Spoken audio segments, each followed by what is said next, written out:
Esselamu aleyküm aziz izleyiciler. Selamu aleyküm Aydın. Bugün Aleykümselam kemiğine. Salam vatandaşlar. bugün en esası gürleşmek isteyen bir meselemiz vardı. Şu hakta gürleşmekçi Türkmenistan'da devlet yok deyip aydiyaz. Türkmenistan'da devlet yok olanı näme üçin? Yani näme üçin devlet yok deyip aydiyaz. Yani gepin kıskası. Yani Ee, Kemiğine indi şu devletten birazcık açıp aydık dersek yani sözü devlet de yöne. Indi ben bilişim boyunca devlet demek yani bir halkın hemen ne diyeceğim bu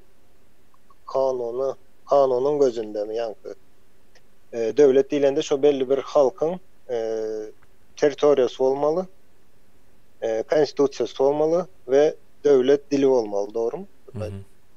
Şu üçüsünün birleşiğine de devlet değil ya da. devletin barlığını kabul ediyor daşındakiler. Hava. Şu eyyem dünyada devlet deyip geç ya da şun yalı üçüsünün birleşen yerinde. Yani aslında yine Türkmenistan'da şu zatlar bar, bar değil ya dilen var, konstitusyon var, halkan var. Yani şu tayda devlet yok diysek de oluyor da sebebi devlet diyende dine oların barlığı devlet manasını vermeye sebebi eğer işini yerine getirmeyen olsa konstitusiya.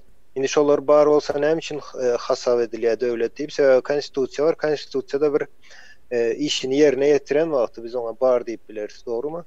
Mao. Edil şoňaly halkam. Indi şu wagt seretseň Türkmenistanda ýöne granisalar açsaň hemme daşyna çykjak da. Onda biz şoňa devlet diýip bilerismi? Halka malum ya. Hawa. Ama Devlet dilimiz var diýäs. Devlet dilimiz hem güýjüne näli güýçli ýa-ni şoň güýjü nähili ýagdaýda. Onan bilemiz ok. Sebebi hakykatdan bizde şu dili näme etdiler da ýok etdiler diýsek hem bolýar da. Başga ýurtlara seredýän Angliýa seredip gör. Şolaň dili bir iň bir baý dilleriň biri diýip bilýän-de men. İngiliz diline. Ýöne ine şu gün hatta şolara seredip görseň ýene şolar dilini östürmek üçin ýa-ni taryhçylarydyr, ýazyjylarydyr, dilçileri bar da bir topar. Ýöne bizde şol adam ýok. Mao. Ben indi bu mesela giňişleýin seretjek bolýan. Yani näme üçin seretjek bolýan? Sebäbi biz döwlet gurmaly hökmen suratda. Ýoksa diktator aýranyň bilen döwlet gurulmaýa çykyp o diktatora yani aýdymçy aňyr bäri zat diýip bizem aýdýas ýöne olam hiç zat düzelden ok da. Şonuň ýerine bir alternatif barmy diýilen bir soraw ýüze çykmaly hökmen suratda. Yani indi ýa-ni gaýdyşyň ýaly döwletiň nemelerdir bu alamatlary, ýa-ni dil, territoriýa bolma, halkyň bolma, konstitusiýasynyň bolma. Bu zatlar bizde şu zatlar yani boluşy ýaly yani görnüş şekilinde var. Köp zadyň barlygy ýaly. Yani devlet mehanizminin özü yok. Dine atlar var, mehanizm yok. Mesela devlet mehanizmi bar olan bolsa da şu at daşına çıkan halkın indi Ağustos ayına yakın 1 milyona yakın adamın pasportunun sırağı dolya.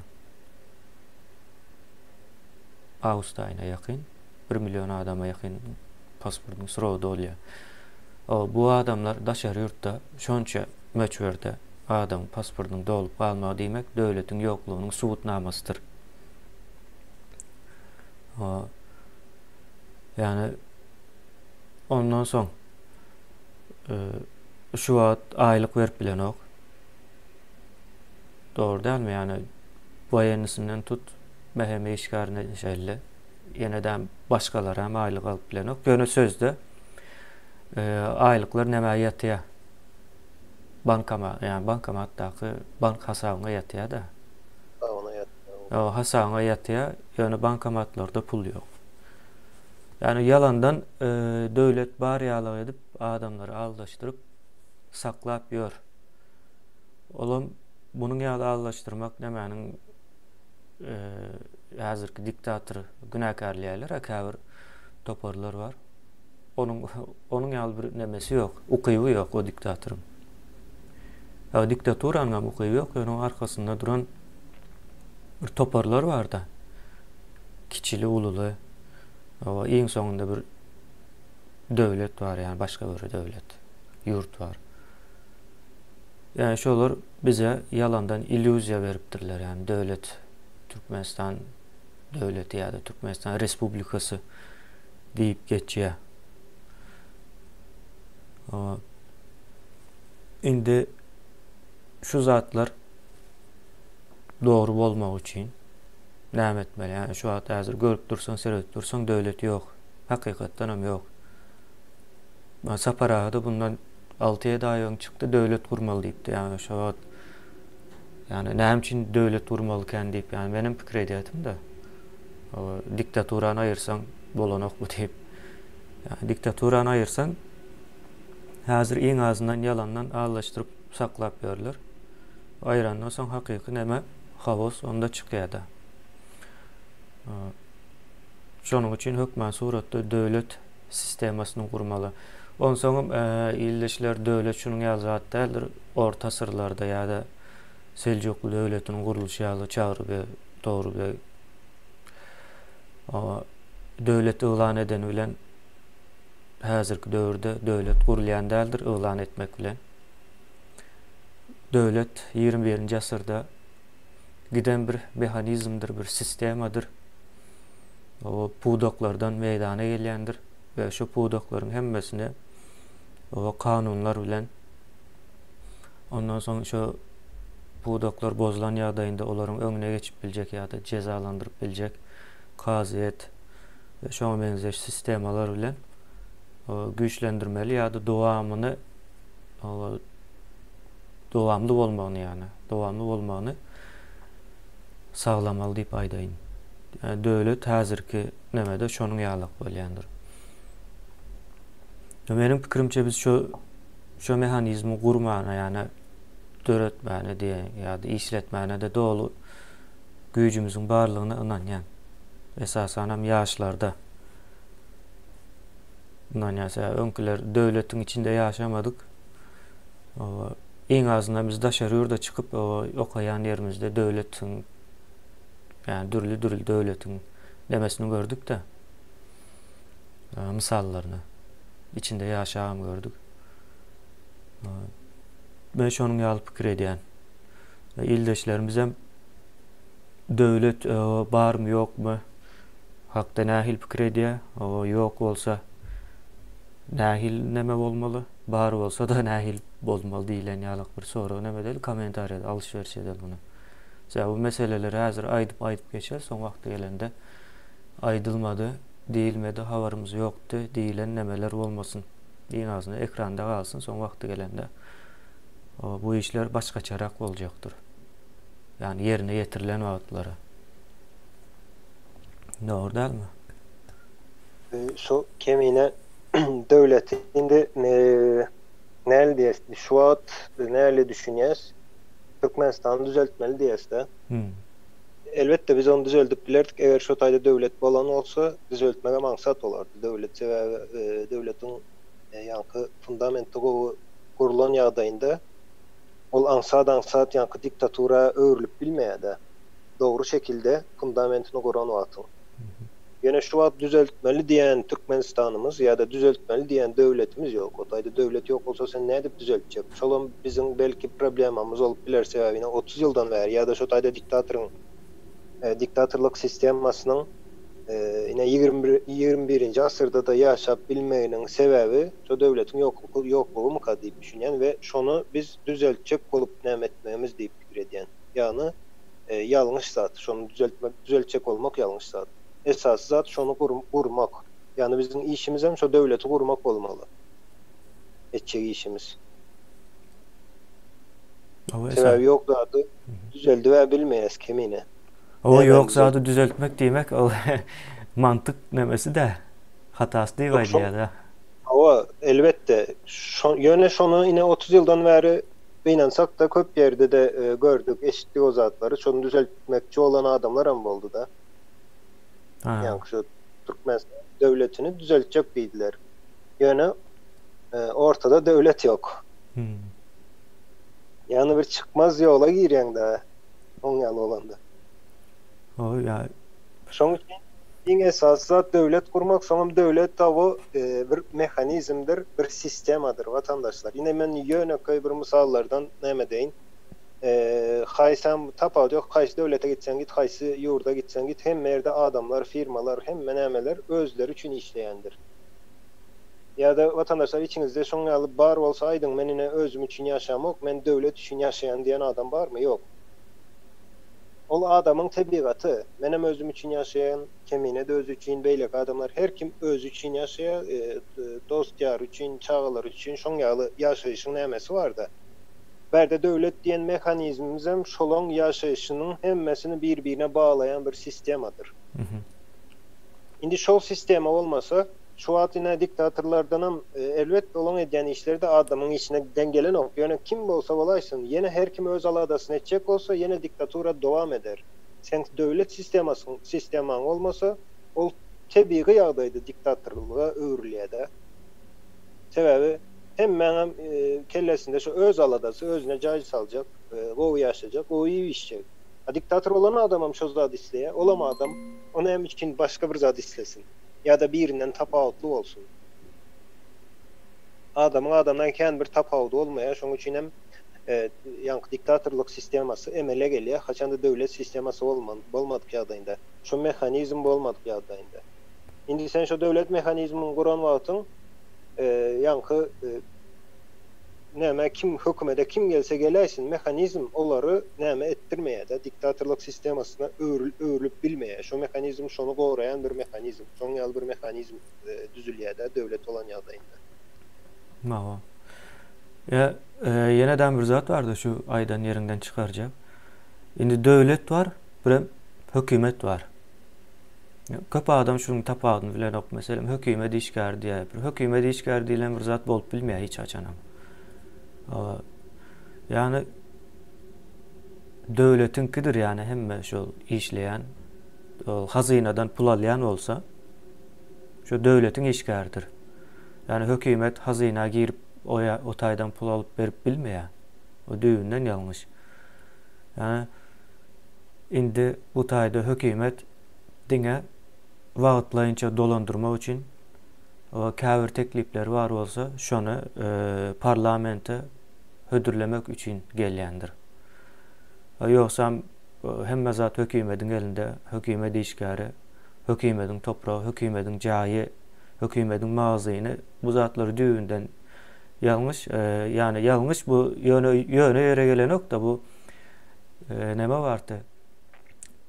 Eserde kommunistiski parti diýilýär da, şu hemme zat şol karar berýär.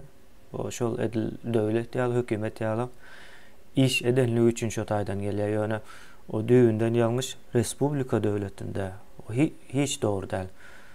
Indi bu hökümet gelýän bolsa hökmen suratda gidýändir. Ýöne döwlet üýtgeýän däldir. Hemme zat şu döwletiň üstüne gurulýar. Meselem şu wagt partiýa ýene bir zat ol bul diýip aýdyp çykýarlar. Olar düýünden ýalňyş parti bolup bilmeýänse, ýani parti bolmak üçin bir ýere registrasiýaň bolmaly. Sen o daşary ýurtda ýaşap ýören ýerinde partiýaň seni registrasiýa etmeýän bolsalar, sen daşary ýurtdan geldim, öz ýurduňda edip bilmeýän bolsaň, onda ýokdur. Tamam partiýany men fikirimçe hökümet registrasiýa edip bilýärmi? Ýok, hökümet edip bilmeýär onu. Hökümet edip bilmeýär, döwletiň özüniň bir şertleri bar. Aýtdy wa, ýani hökümetiň hiç ýeli döwlet nemesinde bir iş etmäne, karar almana ýeri ýokdur. Hökümetdiň wagtlaýynça gelýär. O men diýe döwlete şunuň ýaly goşant goşup bilýän, şunuň ýaly edip bilýän, şunuň ýaly diýip bir nemeler berip köpse o adamları allaştırıp gelýärler. Näme? Häkimiýete. Ondan soňra o gitmejek bolup o elinden gelen nämäni parlamentde aňyr bäri kazyety eline geçirjek bolýarlar. O bilime, mediany iň esas yerler de bular. Şolary eline geçirip ondan soň näme bolýardy? Döwlet ýalyk hereket edip başlaýar. Ýuwaş-ýuwaş hem diktator bolýar. Şu wagtdan meselem orslaryň taýýarlanan bir näçe toporlary şu häkimiýete barmak üçin alady edýär. O görünüp dur. Onu hem aýtman geçsem doğru bolmasmy ken ýani. Yani döwletle hökümet mesele çıkarmakta yani. Indi döwlet hem edil şonuň tersi de. Yani döwlet baky diýip aýdýarlar. O yani edil bakymy dälmi onu bilemek. Yani hökümete göre bakydyr yani deňeşdireninde. Ve özüň bir ýene mehanizm bolýar. Şo mehanizm aňsat üýtgenmeýär. O ve üýtgetmek üçin köpçüligiň karary ýa-da parlamentiň karary öňünde bolýar. Parlament hem köpçüligi näme diýendir? Näme diýilýär o söze? Temsil diýip aýtjak da yani vekillik edýändir. Vekillik edýändir. Şonun ýaly yani bu mesele yani häzir şu wagt eger daşynda näme diýen bolsalar, alady edýän bolsalar, şolaryň 90% häkimiýet üçindir, döwlet üçin däldir yani. Şonun ýaly näme bar? O Maria Delavit eldeşimizde Türkmenistanda köp partiýalar bar diýär. Hemmesi fake diýär. Ama doğru ya şol kagyzyň üstünde ýazýarlar. Yalandan illüzya yani döwlet diýip gören zadymız illüzya. Şonuň üçin ýok diýip aýdýas biz oňa. Indi biz şonu bar etmeli. Bütün şertlerini näme diýäs biz garşylaýas. Halk var, dil var, territoriýa var. O konstitusiýada var. Elbetde onu düzeltmeli. Nämesi ýok bunun. Şol döwlet olanda döwletiň iň esasy nämesi diýen, güýji diýende tertip düzgündür watandaşlar. Bir tertip düzgün vardır ve şu asırlarca dowam edýändir. O bozulmayan bir tertip düzgündür. Sen eger konstitusiýaň ýylda bir sapar üýtgedilen bolsa, ýylda diýmeýin, 10 ýyldan beri üýtgedilen bolsa da ol eýem konstitusiýa diýip hasaplap biljekmisin onu her gün üýtgeýän zady? O hasaplanmaz. Konstitusiýa sebäbi döwlet diýende watandaşlar kiçi zat diýip pikir etmeň, ol adamyň ömrü ýaly 70-80 ýyl ömrü däl döwletiň ömrü. Şoň üçin ýönekäý zat bar. Döwletiň bir puwdagy aýdaly bilim puwdagy bar da. Bilim puwdagynda sen şu gün ýagny adam bir ömründe bilim üçin näme edip biler? Köp zat edip bilmez. Şu öwrenen zatlarynyň netijelerini nesillere goýup gider, nesiller dowam eder. Eger döwlet bar bolsa şo taýda ýöne nesiller dowam edip biler. O bilim puwdagyna da siýasatçy goşulýan bolsa, onda nädip dowam etjeksen? Ya da ine sen hazynaň 60 ýyllyk, 70 ýyllyk hazyna mı? Ýok, 10 ýyllyk hazyna bolup bilmeýär. Şolam döwletiň bir puwdagy. Onu bu zatlaryň hem ýanky öz nämelerini goraýan zat şol döwletiň tertip düzgünü de o konstitusiýasy. Şol zatlary goraýar hemmesine. Ya da beýleki döwletiň içindäki başga ýene parlament vardır. Parlament hem öz işlerinde eden işleri bolsun, ýalňyşlary bolsun, hemme zady şolaryň öwrenip täze nesillerimize goýup gitmelidir şonu. Olar hem şondan sapak alyp öz ýanky kararlaryny berer. Ya da özlerini güýçlendirmek üçin tejribeler hemişe nesillere galmalydyr. Ýöne haçanda bir hökümet ýurdu dolandyrýan bolsa, ol hökümet gideren wele ýerine gelende ýem hiç hili tejribesini o goýup giden oga, hemme tejribesi bilen bile ýok bolýar şo taýdan ýerine täze sistema gelýär. Onun kıyskaç aýtjak bolsaň menen amaýdandyr. O döwlet diýilen zady üýtge boň ýaly hökümetiň eline berilende ine agajekýan 4-5 ýyldan mewe bermeli da şo. Ýöne mewe berjek wagtdan gelinýär ýykylýar, başga agajek kilýär, soň başga agajek kilýär. Haçan ösjek soň? Yani haçan ulalyp biler bu döwlet, güýçlenip biler, hiç haçan. Yani hökümete döwlet diýsen şoň ýaly bir zat bolýar. O döwletiň puwdaklary bar. o bir näçe pudakdan emele gelýän zatlar. Olaryň her haýsynyň öz işi bar. Mysal üçin bilimiň adamy ýa-da bilim dünýäsi, ýani siýasat bilen hem işi ýok, beýlik zatlar bilen hem işi ýok, diňe öz işini ýerine ýetirýär. Bilim, ilim oň işidir. O bilim, ilim diýen adam 10 ýyllyk, 15 ýyllyk edilýän iş däl watandaşlar. Ol gerek bolsa 1000 ýyllary, 5000 ýyllary öz içine alýan zat, bilim, ilim diýilýän zat.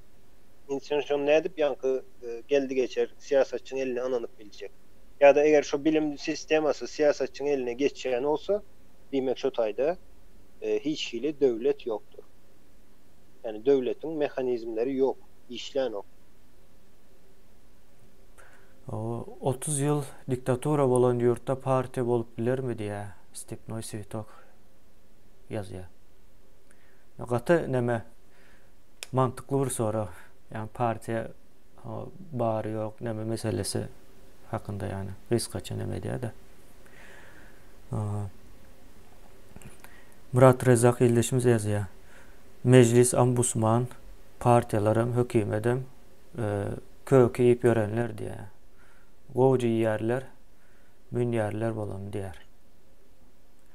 Doğru yani olur siz şu tayda iyip durun sağın olun, görünüş olun deyip ağaları vardı olurum. Arkasında duran ağaları şonun yaldayıp gör közüme ver ya, olurum şonun yerini getir ya. O yalandan partiyadır ya da ona benzeş saatler deyip oğlum geç ya yani. Umuman. O son biz devlet kursak ne il devlet kurmalı? En esas soru da ildeşlerimiz. Da esasen mesela o halk bunu istemeli de şunun yalda devlet olmalı deyip. O devlet kurulacak olsa ne il devlet kurardınız? Demen aydıp beri ben 21. asırda devlet kuracak olsam doğal elektronikleşen ama dijital yani digital deyip aydayalar. Bir devlet olmağını isterse 21. asırın sonunda çelli şu sistemaları geçmeyen yurtlar demeden öz devletliğini yitirerler. Ben şunun geldim deme inan yani.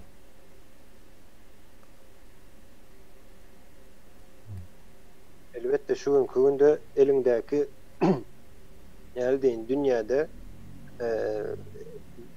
bir topar yankılameler var. Innovation ne mi oluyor? Nemza? Innovation. Keşfetmek, taze zatlar keşfetmek oluyor mu?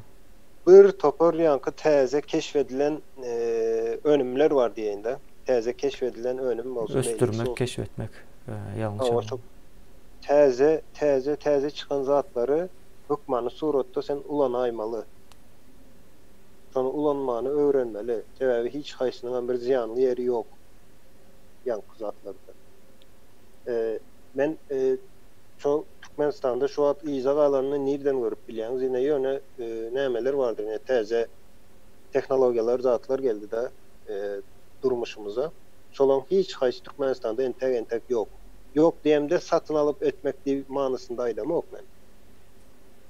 Türkmenin alımları, Türkmenistan'ın yani ılımı, şu zatları entek öğrenen olan bir döretçi ben bu nokta.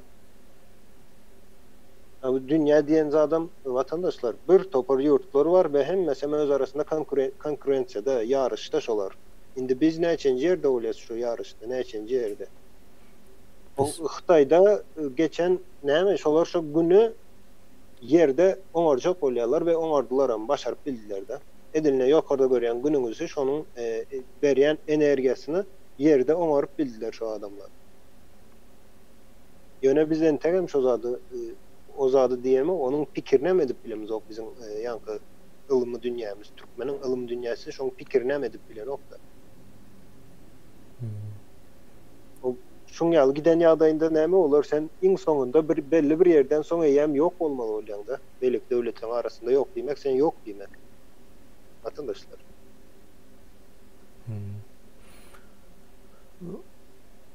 Yankı neme de inovasyon meselesinde biz mesela studentlerimiz arda şarirde koyan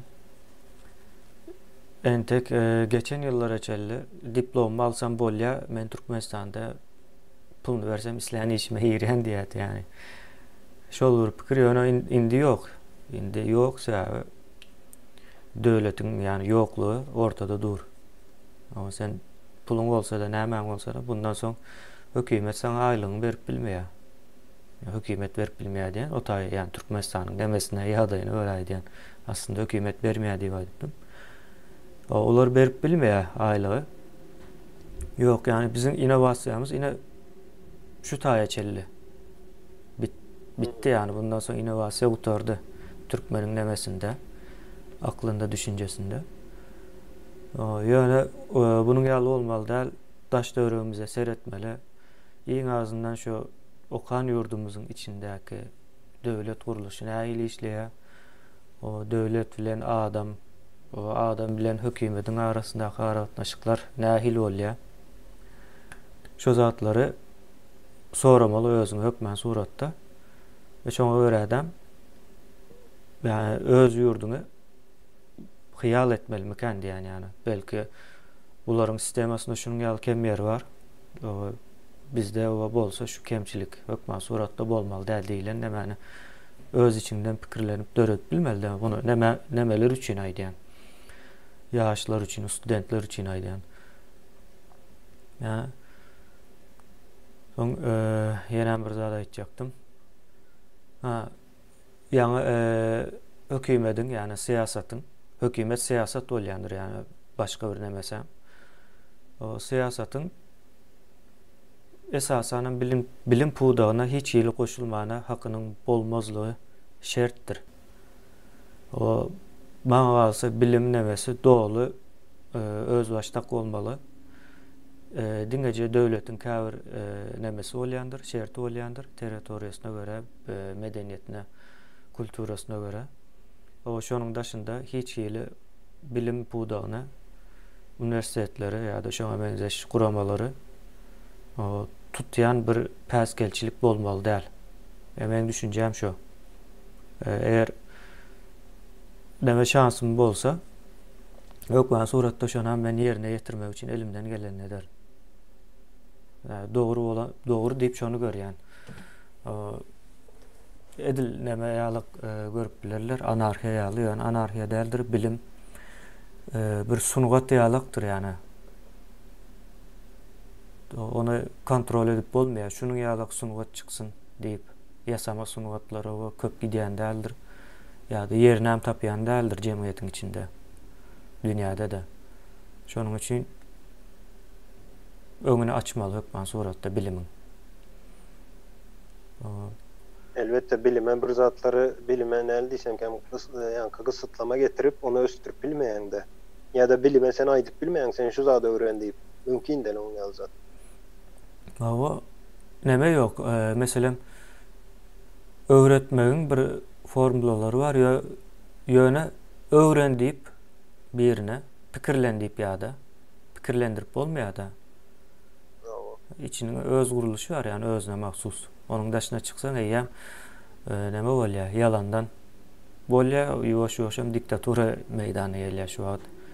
Hemme zat yalandan da Türkmenistan içinde bir hakyky bir zat ýok yani başgalaryň içine däki aratnaşyk goşulma, gorkma, näme diýe gorkma däl de.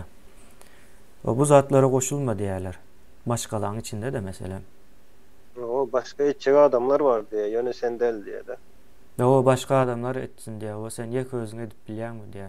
O habary ýok aslında ýek edelliginden de. Hemmäniň hem derdi şu diktaturadan gelen ziyanlar neticelerini hemmämiz üstümizde görüp dururuz da şonu.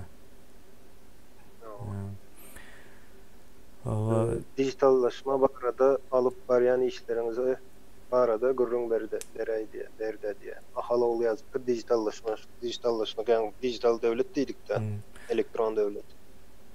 Ol aslında elektron döwleti ine şoňa da biz başda şu elektron döwlet hakynda da gurrun eden wagt köp adamdan näme geldi de.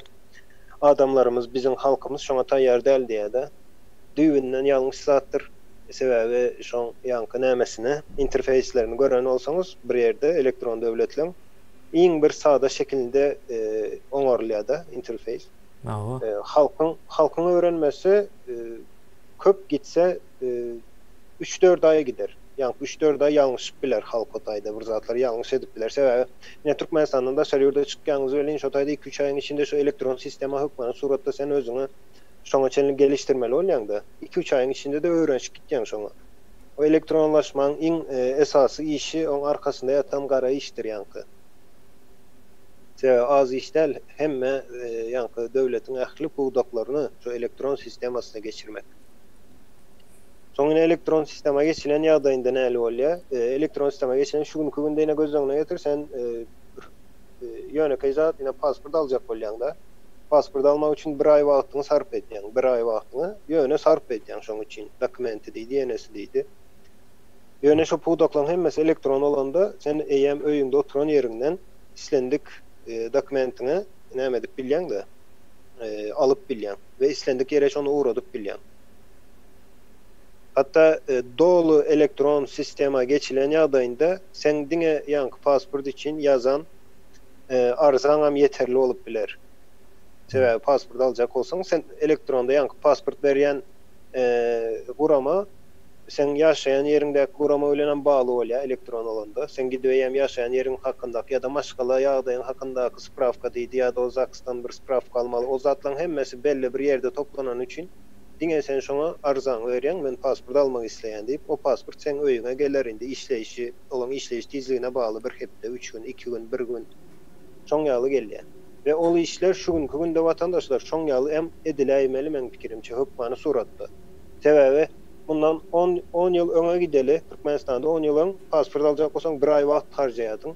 Ine 10 ýyl geçdi, entägen biz şu pasporty 1 ay ylgaýan bolsak diýmek hiç kili ösüş ýok diýmek ol. Ösüş diýilmek edilýän işleriň tizligi bilen näme edilýär-de ölçenip bilýär. Näçe tizlikde sen edip bilýän işini.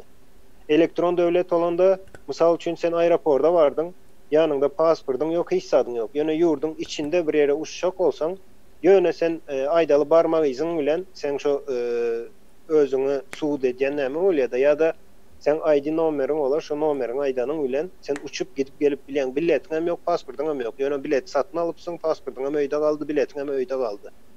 Ine şu zatlaram şu günkü günde problema ediljek zatlar däl diýip pikir edýän. Şol bir ýurdun içinde bir yerden bir yere gidip gelmek için bilet diýilende men ine daşar ýurtda da köp gördüm da ine biletim ýok ýa-da biletini edip internetten käwat bilet alýan bilen daşar Türkmenistan täze gelenler bilet diýse şu elinde şu ýanky kagazy görmek isleýär. Şo bolmasa aý näde uçjak ine biletim ýok diýär. Aslında sen o kagazy satyn alan ok, vatandaşlar o kagazy sen satyn alan ok. Sen şu samolyotyň sana berýän şu serwisini, hyzmatyny satyn alýan. Kağız ýöne şoňa bir nämedir, şahadatnama, ine şu ýeri satyn alandyň hakynda. Elektron sistema olan ýagdaýynda telefonuňda ine ýolda gidip barýan ýeriňde telefonuňdan satyn alýan.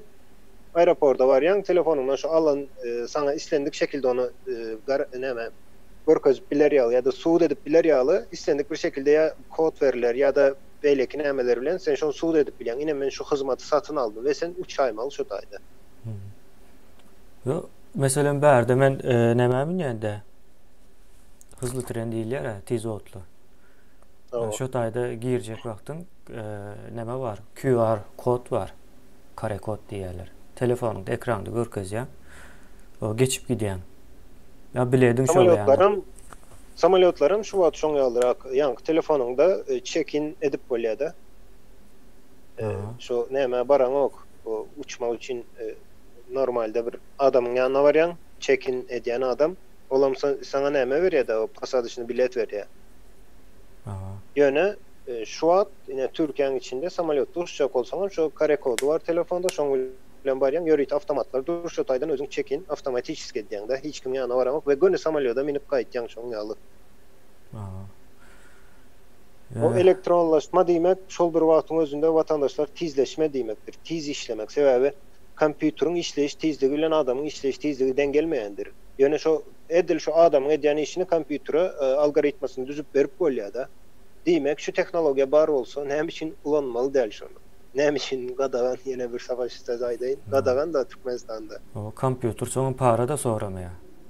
Ama kompüter senden pul soran ok, nämeden ok, yankı eden iş için ya da hiç hili sana nämesi yok, minneti yok, bir zady yok da. Ya da seni adam ayıran ok kompüter. İň bir näme yerlerde.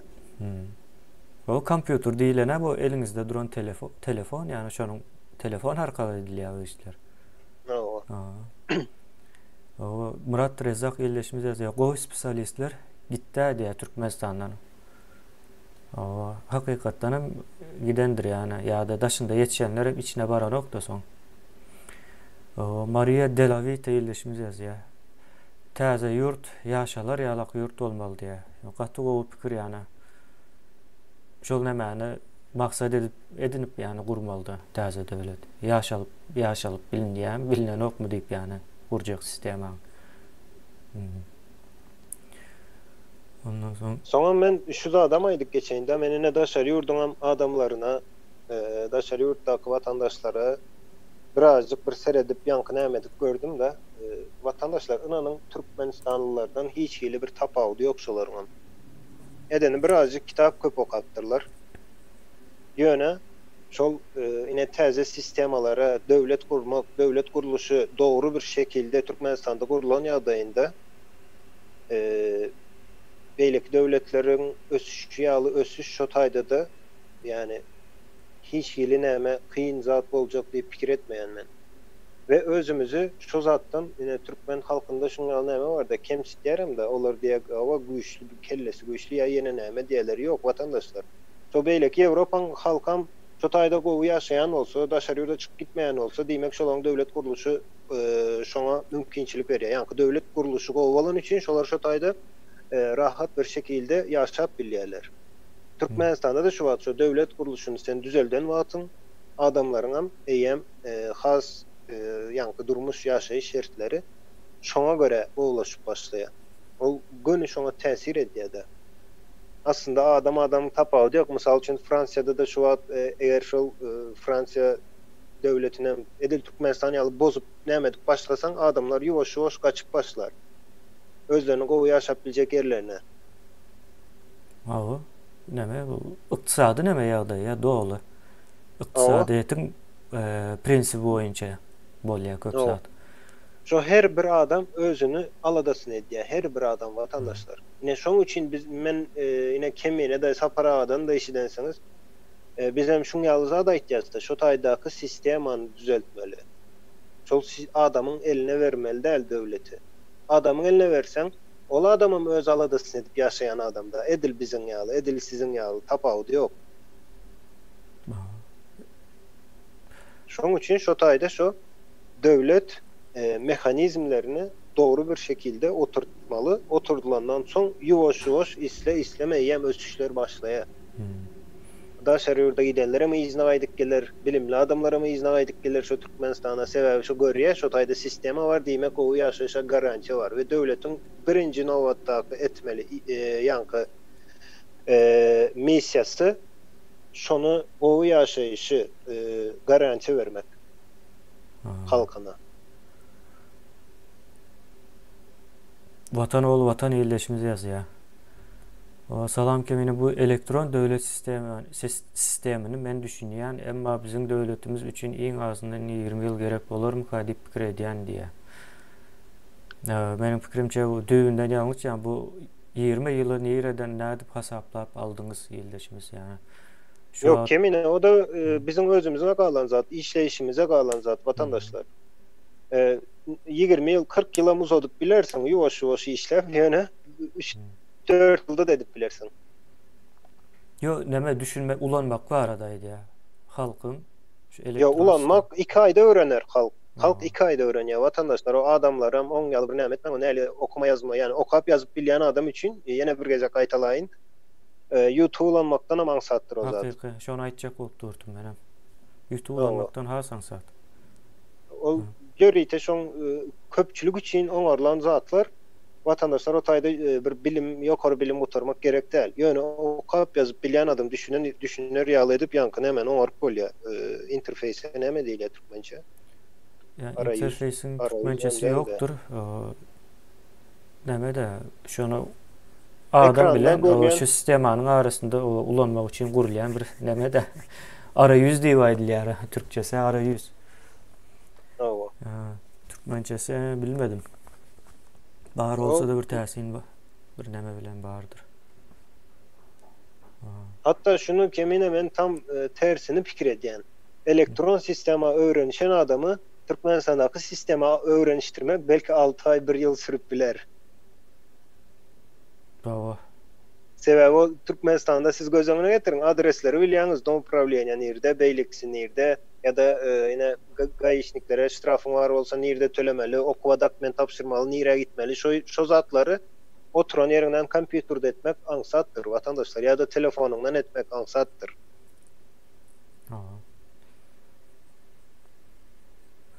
Bayramhan illeşmiş yazı. İnternet full açık bolsa diye aydın değişýär 2 ay sürmez diye. 2 ay yeter diye öğrenmek için.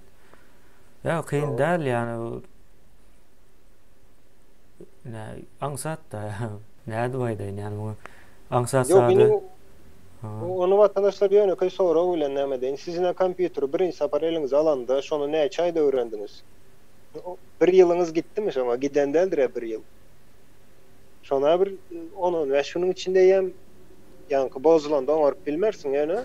Näde ulanmalysyn ýem onu ve şunun içinde hiç ýanky kompýuteri açyk görmedik adam ama ona şunun içinde oňaryp ulanyp başlaýar da bilýär ýem nirde näme edip bolýar, nirden açýan, nirden sesi, nirden nämesi ýanky komentariýa nire ýazmaly şo zatlary edip bilýän bolsa onun içinde ýem öwrenip bilýän ýa-da bir ýere registrasiýa bolmak ýanky Google account diýdi ýene bir nämelere registrasiýa bolup bilýän bolsaňyz elektron döwletdäki sistemada edil şoň ýalydyr. Yani öwrenişme tizliğinizde ýyl almaz o taýda.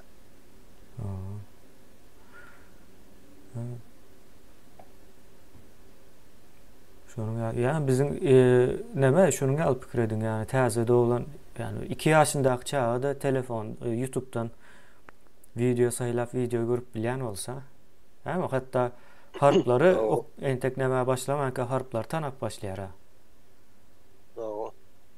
Yani onu görüp görse soň 20 ýyl sürmezmiken yani o şu çağlar bir ýaşyna girende atdy ýa internete, YouTube hemme zady çözýän bolsa, o zatlar hem çözüp gider ya bu zatlar problema däldi. Iň esasy şu sistemany islemek täze döwlet gurulanda o şu sistemalar gelmeli.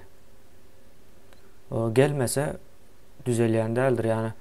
Şunu pikir edin. Birinci gowy dogry zady hyýal arzu etmek var.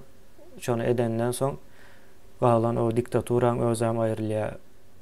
Hemme zadam öz-özünden aýrylýar sebäbi bizi bir näme gaflat uykusuna näme edipdirler. Şu bilemzok yani bizim o hökümetiň arkasynda kimler var? O näme etjek bolýarlar? Nähil oýunlar var? Onu goramak üçin näme zatlar edýärler? Şo arada bir näme aýdyp geçe, ondan soň boldy da ýaly. Kan uzun bolsa da soň görülmesem kyn bolýar. Kemine bu biraz. Indi näme barda meselem häzir çıkıp o Gurban ol onun ýaly meselem Lewaba gitdi, o gitmesin Lewaba diýip aýdýarlar da. Ya ildeşler yani biz asıl problemamız Gurban olynyň Lewaba gitmesi mi yani? O gitse näme gitmese näme? Şu erweden bolmaýa, gowan bolmaýa. Yani boljak zat bolup ýör, barbyr, dälmi? Bizim esasy nämämiz täze döwleti islemek. Täze döwleti isleseň, olaryň kompetensiýasy ýok täze döwleti urup işletmäni. Elinde bolan döwleti ýok etdiler. Yani elinde bolan döwlet diýip aýdýar, o döwlet däl, elinde bolan bir iň azynda bir sistema meňzeş bir zatlar bar. Şolam ýok boldy gitdi. Şonuň üçin olaryňa bu Gurban ol on etdi, bu un ber, ýağ ber meselesi däl ol düýünden. Düýünden başga bir mesele. Bu taýda döwletiň ýoklugy, barlygy meselesi. O birinciden şu döwlet barmy ýokmy şu sonra bar bolsa düzeltmeli diýär. O ýok bolsa da täzesini gurmaly bolýar. Ýöne ýalňyşyp o şu döwlet bar diýip aslında ýok bolsa sen onu düzeltjek bolsaň aýdyň aýşýal başda. Onda Nämäň içinden girersin, yani Kırgızlaryň kıyalak bolarsa, Kırgızlar hem her 2 ýylda bir prezident aşdyrýarlar. Yani şolarda da şu döwlet sistemasy ýa-da nämesi ýok. Näme diýip aýdylýar oňa? Vision maksady ýok. Bir maksatnamasy ýok döwletiň. Şondan bolýar o zatlar. Onsoň şu häzirki hökümetiň arkasynda duran o ýurt ona aýryp ona da gerek dälinde. Onuň ýerine başga birini goýjak bolýar. Bu zadam hökmän suratda gözüňiz bilen görmeseňiz hem ynanaýmaly. Sähä Türkmenistanyň içindäki resurslar, baýlyklar, energiýa tarapyndan bolsun ýa-da toprak, ýene başga zat bolsun. Hemme zat gaty ne gymmatlydyr. Yani şu zatlar elinden gidermejek bolup elinden geleni edýärler. Bu adamlar öz Türkmeniň bolýar ýöne şu orsa hyzmat etjekdir.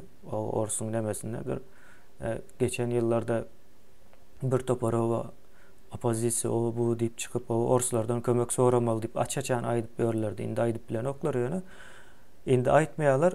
Indi has gizliğini işleyecek bolýarlar. Öň aýdýatlar. Bunu aýdan adamlaryň köpüsi kanallaryny hökümet yaptırdy diýip özleri yapdylar hatta onu. Hökümet yapdyran onu. Özleri yapdysa aýdan sözleriniň arkasynda durmak gata agyr bolar. Meselem şol adamlardan birisi 2019-njy ýylda näme diýdi? Gurbanoğlu ölenmiş diýip yalandan habar çykardy säbir. Özüne jurnalist diýip hasap edýän adamyň bir ýalňyş habary, ýani bir berip bermejek habary bilmeli-de. Ordan ýöne näçe adam zaýa bolýar taýda. Iň az 50-60 nemeden gidenmiş. Siyas işgärler diýip aýdýarlar da, ara gatnaşyk işgärlerinden gidenmiş. Onuň daşynda da bir näçe ministrleri onu bunu ýani barlap görýärler. Aslında sen diýe sen jurnalist adam, sen dinleýärler. Şunun ýalzat etmeli sen diye, yani gysga neme bilen düşündürüp bereýin. O bir göreli daş döwremizde biziň arkamızdan iş etjek adam barmy ýokmy diýip şonu deňep görýärler. Olar maňa hyzmat edýär. Indem şol jurnalistler gördüler, Gurbanoğlu'ny Ors tarapy elden çykardy. O Gurbanoğlu'nyň ýerine bir täze bir adam gözleýärler. Onda Gurbanoğlu gerek däl. Bundan soň taktikany ütketmeli, kanal ýapdy etmeli.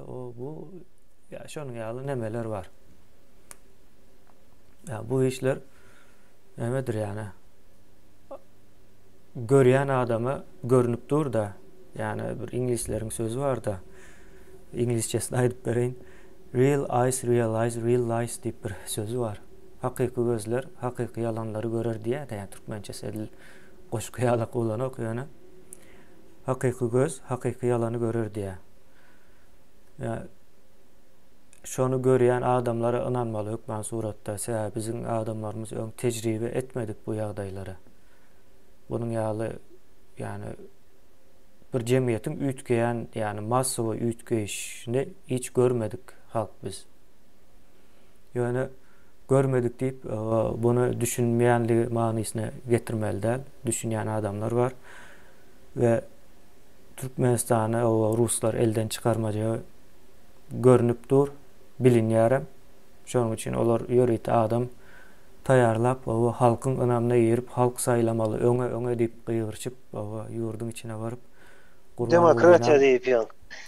Gurbanoğlu'na gaşt etjekler. Yani spektakl, yani diktatura nädip yalandan döwlet var diýip kagaz yüzünde konstitusiýa var, dil var, toprak var diýip aýdýan bolsa, olaram ýine lider var diýip aýdýarlar. O lider sözüne ulanmagy has gowy görýärler. Bu hemmesi nemedir? Ya Sowet Soýuzynyň metodlaryndandyr.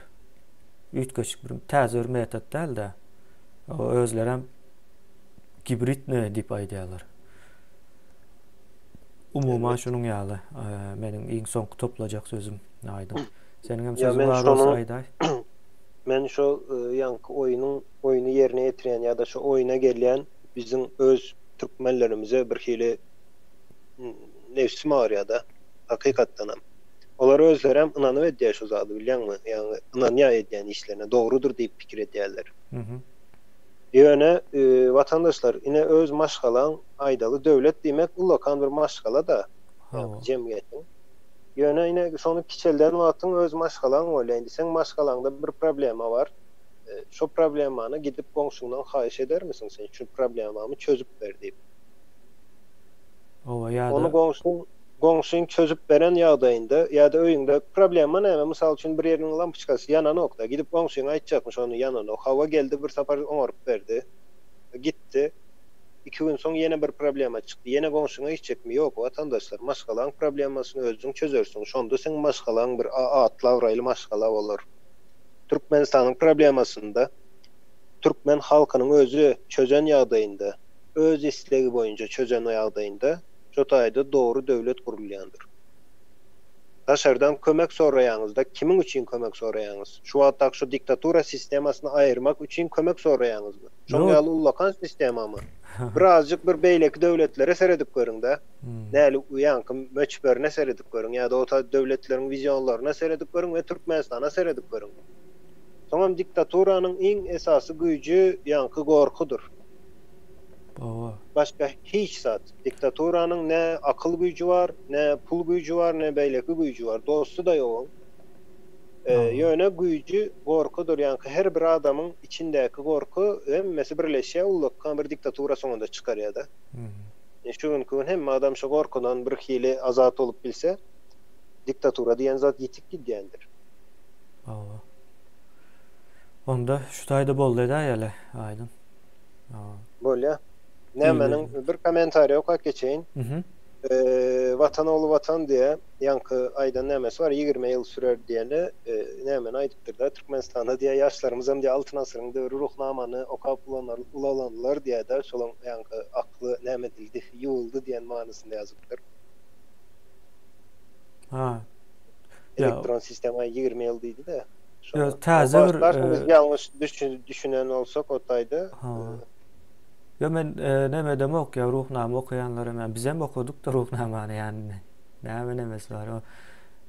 Näme däldir ýa ruhnamada da maksat da elektron ruhnama okap bilen olsa elektron sistemada ruhnamadakydan harpamazdyr, sözemazdyr. Ruhnamany okap düşünýän adam bar bolsa oňa bize düşünmedik näme diýip samrapdyr o taýda. Niýazow. Bir zatlara diýipdir ýöne. Gereksiz bir kitap. O ýene aşagda ýazypdyr. Vatan oğlu vatan kemiğini kızıl alma önemli mi diye size inanıp bilersizmi? Siz bize güve geçeceğiniz mi diye. Elbette güve geçeceğiz. Kızıl alma Türkiye Respublikasına bağlı bir İçeri İşler Ministerliğine bağlı bir kuramadır ya. Yani doğru inanıp bilersiniz yani eğer näme diýen yani inanmasaňyz diýip dilim baran nokta yani ayıp mı kendi yani aytmak inanmayan bolsaň diýmek. O gelip görmeli, deňep görmeli. Näme däldi ya inanyp inanmaz ýaly din däldi bu. Yani dine inanylýar. Yani dünýäniň içinde bolýan zatlar deňep görüp eksperiment geçirip bilersiniz meselem gelip çaýymyzy içseňiz. O şo taýdan sagaman çyksaňyz onda inanyp bolýar diýmek manysyny berip bilerim mene. Vatandaşlar barlap bilersiniz. İň inanmagyň gowy ýolu barlak görmekdir. Şoň üçin her bir zatda barlak görüň, özüňiz barlak görüň, öz bir rasledoniýaňyzy geçirip görüň. Eýin zatlarla ýene aýdylýan zatlarda da näme diýe bular diýip pikir etýän bolsaňyz, şu döwlet guruluşy barada da döwletiň näle bolmalydygy hakynda da bir topar kitaplar bar, bir topar ýanky çeşmelerden, internetden zatlarynama öwrenip bilersiňiz elbette. Türkmen dilinde men bilemek ýöne Türk dilinde, İngiliz dilinde belki Fransuzcada zatda da vardır. So dillerde köp nämeler, makalalar, zatlar okap bilersiňiz. Ya da ýene taryhyna nerden çykdy, näle döredi, näme bolýar, şo zatlar şu günkü günde näle o zatlarym öwrenip araşdyryp ýanky inanmagyň iň gowy ýolu şodur. Barlak görmekdir. Şol wagt 100% inanyp bilýäňiz. Şonuň ýaly dogry. Onda şu taýda boldy da ýaly. Aýdýan zatlarymyzy barlamagyňyzdan içkili gorkamyza oňa garantisini berip biljek. Hawa bir hawadan ýol ýasamjak biz ildeşler. O ýalany näme etmek, has gymmat aslında ýalana hyzmat etmek. Ya dowamly hyzmat etmeli bolýar. Ondan doğrular arzan bolýar. Muhtan bolýar. Aňsadan bolýar. Bolýar onda ezizildeşler aýdym. Bolýar vatandaşlar sağ olun. Bijaňyz haýyrly bolsun. Kemeýne